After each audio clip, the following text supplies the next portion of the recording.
सहकाराची तत्वे घटक क्रमांक 3 यामध्ये सहकारातील राज्याची भूमिका हा टॉपिक पाहत असताना यामध्ये प्रमुख 4 उपघटकांचा समावेश केला गेल्याचं पाहावयास मिळतं. सहकारी चळवळीच्या विकासात राज्य सरकारची भूमिका, सहकारी प्रशासन, सहकारी निबंधकाची भूमिका, जागतिकीकरण, सहकारी बदलती भूमिका हे प्रमुख 4 घटक आपण अभ्यासणार आहोत. यामध्ये आतापर्यंत सहकाराचा अभ्यास करत असताना आपण भांडवलशाही, समाजवादी इत्यादी गुणदोष जाणून घेऊन दोहोंमधील सुवर्णमध्य म्हणून सहकारी महत्त्व विचारात घेतले. त्यातून मिश्र अर्थव्यवस्थेमध्ये सहकाराची भूमिका किती व कशी महत्त्वाची आहे याची आपणास कल्पना आली असेल. या प्रकरणात सहकाराच्या वाढीसाठी सहकारी चळवळ लोकांच्या मनात, समाजात घट्ट रुजावी म्हणून कोणकोणते प्रयत्न केले जातात, सहकारी चळवळीच्या विकासासाठी केंद्र सरकारची काय भूमिका आहे, राज्य सरकारची काय भूमिका आहे, ते कोणत्या प्रकारे व कोणकोणत्या स्वरूपात सरकारला मदत करतात, सहकारावर कशा प्रकारे लक्ष ठेवून असतात, त्यांचा सहकारावर कोणता चांगला परिणाम होतो, कोणता वाईट परिणाम होतो, सहकाराचे प्रशासन कसे चालते, या सर्व बाबींचा अभ्यास आपण या घटकात करणार आहोत. यामध्ये पहिला घटक जो आहे सहकारी अंकेक्षणाची व्याख्या, अर्थ आणि आवश्यकता.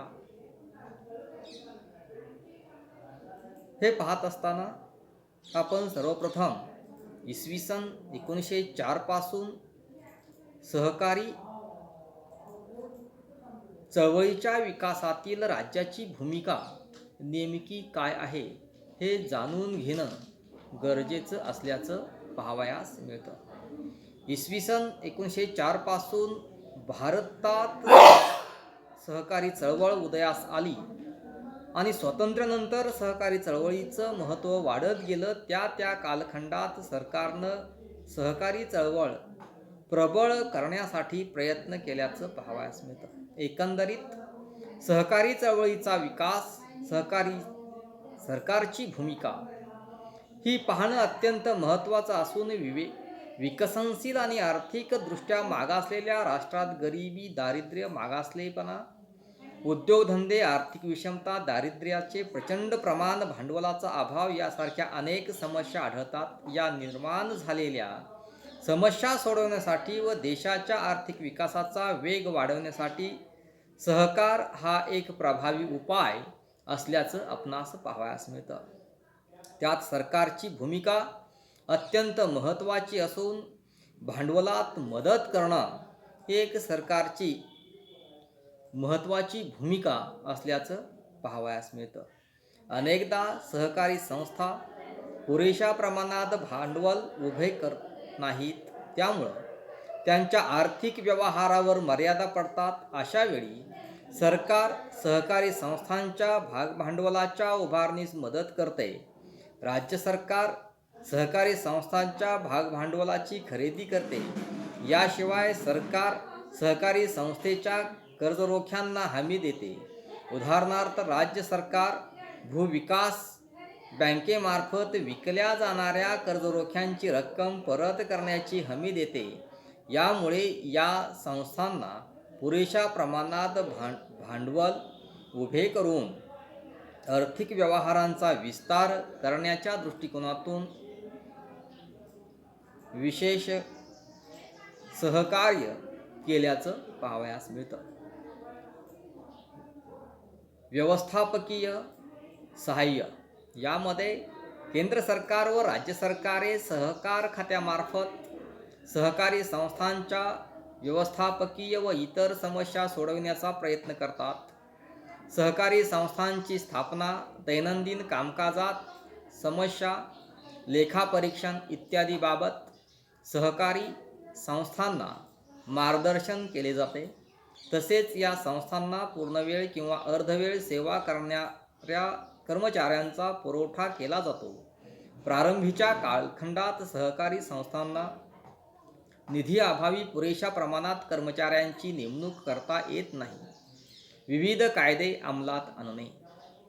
इसवी सन 1904 ते 1919 पर्यंत कायदे करून सहकार चळवळ विकसित करण्याचा प्रयत्न शासनाने केला. 1925 नंतर प्रत्येक राज्यानं सहकारी संस्थेचे संघटन, नोंदणी, प्रशासन, हिशोब तपासणी इत्यादी संदर्भात नवनवीन कायदे तयार केले. या कायद्यामुळे सहकारी चळवळीला कायदेशीर अधिष्ठान मिळाले. सहकार खात्याची निर्मिती. सहकार चळवळीच्या योग्य नियंत्रणासाठी प्रत्येक राज्यानं स्वतंत्र सहकार खाते सुरू केले. त्यासाठी स्वतंत्र मंत्री नेमला व खात्यामार्फत सहकारी चळवळीला योग्य ती दिशा देण्याचा प्रयत्न केला. शासनाची भागीदारी. गोरवाल समितीच्या सूचनेनुसार शासनाने सहकारी चळवळीचे भागभांडवल विकत घेऊन प्रत्यक्ष भागीदारी स्वीकारली. त्यामुळे सहकारी चळवळीवर शासनाचे नियंत्रण राहिले आणि चळवळीला नैतिक अधिष्ठान प्राप्त झाल्याचं पाहावयास मिळतं. आर्थिक सहाय्य. आर्थिकदृष्ट्या दुर्बल घटक एकत्रित येऊनही भांडवलाच्या अभावी फार मोठी प्रगती ते करू शकत नाहीत. हे लक्षात घेऊन भारत सरकारनं कर्ज, अनुदान व अर्थसहाय्य इत्यादी मार्गांनी कोट्यावधी रुपयाची मदत सरकारी क्षेत्राला केल्याचं पाहावयास मिळतं. आर्थिकदृष्ट्या दुर्बल घटक एकत्र येऊन भांडवलाच्या अभावी फार मोठी प्रगती ते करू शकत नाहीत. हे लक्षात घेऊन भारत सरकारने कर्ज, अनुदान चालू केल्याचं आपणास पाहावयास मिळतं. करांमध्ये सवलती. सहकारी चळवळीचा विकास जलद गतीनं व्हावा म्हणून शासनानं विविध करांमधून सहकारी संस्थांना सवलती दिल्या. केंद्र सरकारनं कायद्यात दुरुस्त्या करून प्राप्तिकर, अबकारी कर सवलती देऊन राज्य सरकारी मुद्रांक कर, नोंदणी शुल्क इत्यादीमध्ये काही सूट दिल्याचं पाहावयास मिळतं. विविध समित्यांची निर्मिती. सहकारी चळवळीचा सर्वांगीण विकास व्हावा या उद्देशानं वेळोवेळी तज्ज्ञांच्या शिफारसी नियुक्त्या करून त्यांच्याकडून शासनानं अहवाल मागितले व त्यांनी केलेल्या सूचनांचा स्वीकार करून सहकारी चळवळीला गतिमान करण्याचं कार्य ह्या शासन स्तरावर केल्याचं आढळून येतं. तांत्रिक मदत. भारतातील सहकारी संस्था आधुनिक तंत्रज्ञान मिळवण्यासाठी वेळोवेळी तांत्रिक मदत उपलब्ध करून शासनामार्फत सेवा सुविधा उपलब्ध करून दिल्या जात असल्याचं पाहावयास मिळतं. शिक्षण, प्रशिक्षणाच्या सुविधा. सहकारी क्षेत्राचे यश हे सुजाण, सुशिक्षित, प्रशिक्षित सभासद, कर्मचारी यांच्यावर अवलंबून आहे. हे लक्षात घेऊन सरकारनं सहकारी शिक्षण व प्रशिक्षण यासाठी विविध उपक्रम हाती घेतल्याचं आढळून येतं. नैतिक पाठबळ. शासनानं सहकारी चळवळीला नैतिक पाठबळ सुरुवातीपासून दिले. सहकारी चळवळीच्या पाठीमागे शासन खंबीरपणे उभे असल्याने सहकारी चळवळीचे क्षेत्र विस्तारल्याचं पाहावयास मिळतं. पोषक धोरणाचा स्वीकार. भारताने मिश्र अर्थव्यवस्था स्वीकारून खाजगी व सार्वजनिक क्षेत्राचं अस्तित्व मान्य केलं असलं तरी सहकारी क्षेत्राच्या विकासाला प्रोत्साहन दिलं आणि स्वातंत्र्योत्तर कालखंडात सरकारनं सहकारी चळवळीच्या विकासातील पोषक धोरणाचा स्वीकार केला. लोकशाही नियोजनाचे प्रभावी साधन म्हणून नियोजन काळात या चळवळीला उत्तेजन देण्याचं धोरण शासनानं स्वीकारल्याचं आढळतं. इतर सहाय्य. सहकार हे ग्रामीण विकासाचं साधन असल्यामुळं दुर्बल घटकांना सहाय्य करणं, सामाजिक परिवर्तन घडवून आणणं या दृष्टीनं सहकाराला महत्त्व आहे. सहकारी संस्थेनं स्थापनेनुसार देखरेख, लेखापरीक्षण व वेगवेगळ्या अनुदान यासाठी सरकार मदत करतं. या वेगवेगळ्या कारणामुळं सरकार मदत करत असताना वेगवेगळ्या कारणांमुळं सहकारी चळवळीचा विकास मंदावू नये यासाठी देखील शासन प्रयत्नशील असल्याचं पाहावयास मिळतं. पुढचा घटक सहकारी प्रशासन. 1904च्या कायद्यानुसार राज्य सरकारी खात्याचा प्रमुख म्हणून निबंधक काम पाहू लागला आणि 1919 पासून सहकार हा विषय राज्याच्या अखत्यारीत गेल्याचं आढळतं. राज्यांना स्वतंत्र कायदे संमत करण्याचे अधिकार प्राप्त झाले आणि भारतातील सर्व राज्यांनी ज्या त्या राज्याचं स्वतंत्र कायदे केल्यानं सहकारी क्षेत्रात विकास सुरू झाल्याचं आढळून येतं. सहकारी खात्याची रचना. प्रत्येक राज्यातील सहकारी खात्याचा प्रमुख म्हणून मुख्य निबंधक काम पाहत असल्यानं त्यानंतर उपनिबंधक, सहनिबंधक किंवा सहाय्यक निबंधक अशी पद निर्माण झाली. उपनिबंधक व सहाय्यक निबंधक या पातळीवर प्रशासकीय प्रमुख निबंधक असून जिल्हा पातळीवर उपनिबंधक प्रशासनाचं कार्य बघतात. उपनिबंधकाला मदत करण्यासाठी तपासनीस, हिशोब तपासनीस जिल्हा सहकारी अधिकारी कार्य करतात. राज्यात मंत्री अशीच व्यवस्था असल्याचं पाहावयास मिळतं. काही राज्यामध्ये विशिष्ट कार्यासाठी विशिष्ट अधिकारी नियुक्त केल्याचं देखील आढळतं. उदाहरणार्थ पश्चिम बंगाल आणि बिहार या राज्यामध्ये आर्थिक बाबींकडं लक्ष देण्यासाठी बँकिंग विशेषज्ञांची नेमणूक केली जाते. तसेच सर्व सहकारी संस्थांच्या प्रतिनिधीची सहकारी समिती हे कार्य करीत आहे. या समितीत सहकारी खातं, शासन, रिझर्व्ह बँक ऑफ इंडिया यांचे प्रतिनिधी असल्याचं आढळतं.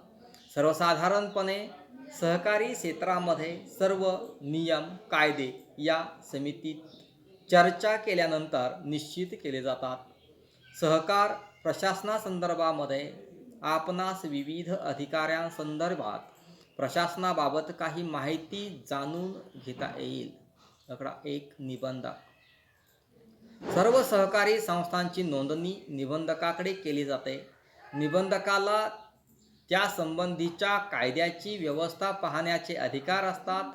हा सहकारी क्षेत्रातील वरिष्ठ अधिकारी असतो. त्याला सहकारी संस्थांचे प्रशासन, मार्गदर्शन व निरीक्षण आणि नियंत्रणासंदर्भाचे महत्त्वाचे अधिकार असतात. त्याला अनेक महत्त्वाची कार्ये पार पाडावी लागतात.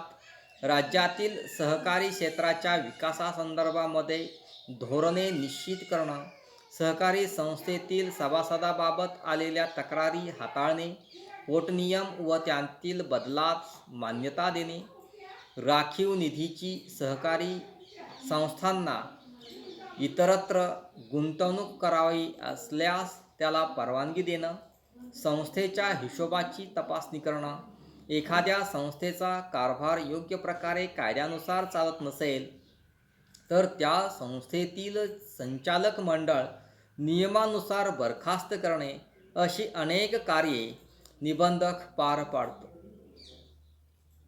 विविध क्षेत्रातील तज्ज्ञ. विशिष्ट कार्य पार पाडण्यासाठी ज्या त्या क्षेत्रातील तज्ज्ञ व्यक्तींच्या नेमणुका केल्या जातात. भूविकास बँक, गृहनिर्माण संस्था, दुग्ध उत्पादन संस्था, औद्योगिक सहकारी संस्था, सहकारी ग्राहक भांडार, हातमाग सहकारी संस्था अशा विविध क्षेत्रातील कार्य करणाऱ्या संस्थांसाठी त्या त्या क्षेत्रातील तज्ज्ञ व्यक्तींची आवश्यकता असल्यानं त्यासाठी विविध राज्यातील आपापल्या राज्यातील गरजेप्रमाणे, सोयीप्रमाणे अशा तज्ज्ञांची नेमणूक केली जाते आणि त्यावर नियमाप्रमाणे जबाबदारी सोपवण्यात येते. उपनिबंधक. या अधिकाऱ्याला जिल्हा पातळीवर अधिकाऱ्यापेक्षा जास्त अधिकार असल्याचं पाहावयास मिळतं. तो जिल्ह्याच्या समूहाचा प्रमुख असतो. एका प्रशासकीय विभागाचा प्रमुख असतो. सहाय्यक निबंधक. सहाय्यक निबंधक हा उपनिबंधकाला त्याच्या कार्यात मदत करत असतो. अनेक जिल्ह्याच्या कारभारात त्याला मदत करावी लागते. जिल्हा उपनिबंधक. जिल्ह्यातील सहकारी क्षेत्राच्या विकासाकडे लक्ष देणं, सहकारी संस्थांना मार्गदर्शन करणं, हिशोब तपासणी करणं, सहकारी संस्थेचं परीक्षण करणं इत्यादी कार्य जिल्हा उपनिबंधकाला पार पाडावे लागतात. तसेच एखाद्या सहकारी संस्थेचे दुसऱ्या सहकारी संस्थेत विलिनीकरण करणं किंवा विसर्जन करणं या कामी देखील उपनिबंधकाची नेमणूक केली जाते. सहाय्यक सेवक वर्ग. या सर्व अधिकारी वर्गाला मदत करण्यासाठी कनिष्ठ अधिकारी आणि इतर कार्यालयीन अधीक्षक, मुख्य लिपिक, वरिष्ठ लिपिक, कनिष्ठ लिपिक यासारख्या कर्मचारी सेवक प्रशासकीय वर्गाची नेमणूक केली जाते.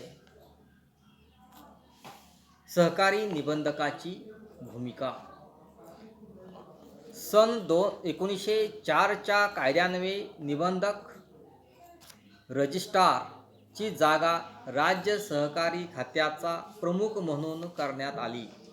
तर 1919 मध्ये सहकारी चळवळीचे प्रशासन राज्य सरकारचा कक्षेत आणण्याच्या दृष्टिकोनातून राज्य सरकारे आपापले कायदे सहकारी क्षेत्रासंदर्भात करीत असून या कायद्याची अंमलबजावणी त्या खात्यांकडून होत असते.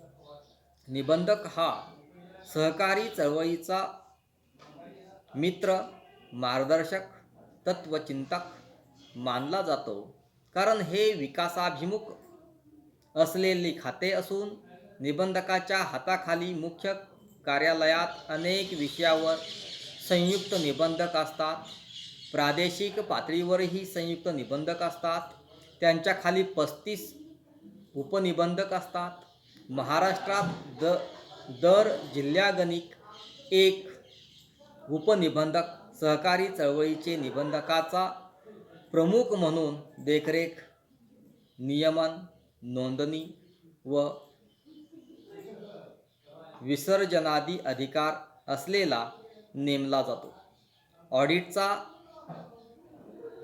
शाखा निबंधकाच्या खात्याचा एक भाग पण सर्वस्वी स्वतंत्र विभाग म्हणून कार्य करत असल्याचं आढळतं. महाराष्ट्रात विविध व्यवसायातील सहकारी संस्थांचे नियंत्रण रजिस्ट्रारांच्या खात्याकडे असून काही राज्यातून विशिष्ट सहकारी संस्थेचे नियंत्रण त्या क्षेत्रातील सहकारी प्रमुख अधिकाऱ्याकडे असते व सहकारी खात्याचा प्रतिनिधी म्हणून काही अधिकार त्या तांत्रिक व विशिष्ट खात्यात कार्य करतात. उदाहरणार्थ औद्योगिक सहकारी संस्था तामिळनाडूमध्ये उद्योग संचालनालयाकडे, तर महाराष्ट्रात तसे असत नाही.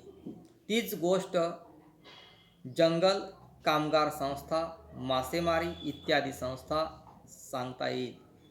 सर्व संस्था निबंधकाच्या कक्षेत असल्याने त्या खात्याचा तांत्रिक नोकर वर्ग निबंधकाच्या मदतीला दिलेला असतो. अन्यत्र काही ठिकाणी ही व्यवस्था उलट असते. या व्यवस्थेत लवचिकपणा मान्य करून त्या राज्यांना आपापल्या सोयीची होईल अशी प्रशासन व्यवस्था करण्याची सवलत दिल्याचं आढळतं. मेहता समितीनं सहकारी प्रशासनाबाबत आपला अहवाल सादर करून दोन्ही पद्धतीबाबत समाधानकारक विचार मांडल्याचं आढळून येतं. महाराष्ट्र व गुजरातमध्ये एक कोऑपरेटिव्ह काउन्सिल सर्व सहकारी संस्थेचे प्रतिनिधिमंडळ म्हणून कार्य करते. सहकारी खाते, सरकार, रिझर्व्ह बँक आदींचं प्रतिनिधी त्या मोठ्या सहकारी संस्थांना अलीकडे साथ देण्यासाठी ऑडिट सक्तीचे करण्यात आले. त्यासाठी या शाखेतील सेवक वर्ग भरपूर वाढवण्यात आले. तरीही अनेक संस्थेचे ऑडिट थकलेले आढळते. ज्या सेवक वर्गाची नियुक्ती सहकारी संस्थेच्या त्यासाठी केली जाते त्यांचे संपूर्ण वेतन भत्ते त्या सहकारी संस्थेला द्यावे लागतात. त्यामुळे त्यांना हे ऑडिट अति महागात पडते. अलीकडे त्याबाबत काही मर्यादा भांडवलाच्या संदर्भाच्या प्रमाणात घालून दिल्याचं पाहावयास मिळतं. सहकारी ऑडिट तटस्थपणे व्हावे व स्वस्त पडावे अशी अपेक्षा असून मुंबई सहकारी सोसायटीचा अधिनियम 1925चा कायदा लागू झाल्यानंतर निरनिराळ्या प्रकारच्या सहकारी संस्थांची मुंबई प्रांतात चांगलीच वाढ झाल्याचं पाहावयास मिळतं. सन 1951-52 मध्ये आसपास सहकार खात्याची संरचना पुढीलप्रमाणे असल्याचं आढळतं. मुख्यालय निबंधक सहकारी संस्था, विभागीय पातळी प्रशासन विभाग, विभागीय उपनिबंधक सहकारी संस्था पुणे, नाशिक, अहमदाबाद, बडोदा, बेळगाव. या प्रत्येक विभागात सर्वसाधारणतः 4 ते 6 जिल्हे समाविष्ट आहेत.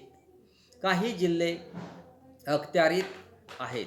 जिल्हा पातळी सहाय्यक निबंधक सहकारी संस्था, लेखापरीक्षण विभाग, विशेष लेखापरीक्षण व उपलेखापरीक्षण या दर्जाचे लेखापरीक्षण सर्व राज्यात आवश्यक तेथे कार्यरत होते. सहकारी प्रशासनात वेळोवेळी बदल झाला असल्याने सहकारी प्रशासनाची जी संरचना अस्तित्वात आहे ती खाली दिली असून प्रशासनाचे राज्यपातळीवर 4 पोटविभाग असून ते पुढीलप्रमाणे सांगता येतील. 1. सहकार आयुक्तालय महाराष्ट्र राज्य पुणे. 2. सहकार आयुक्तालय महाराष्ट्र राज्य पुणे. 2.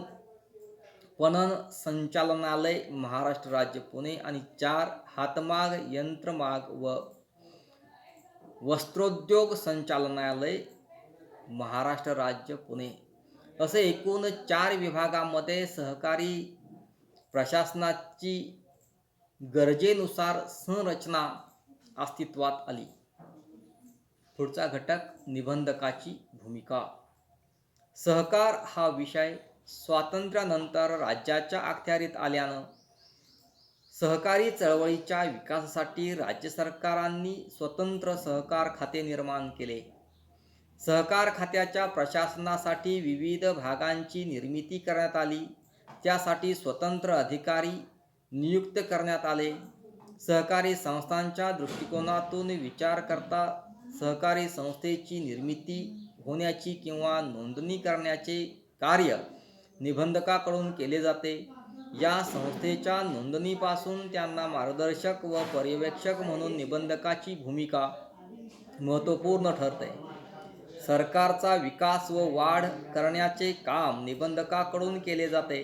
ज्या सहकारी संस्था सहकारी तत्वानुसार काम करत नाहीत, जेथे गैरव्यवहार चालतात, अशा संस्थांवर निबंधक कार्यवाही करू शकतो.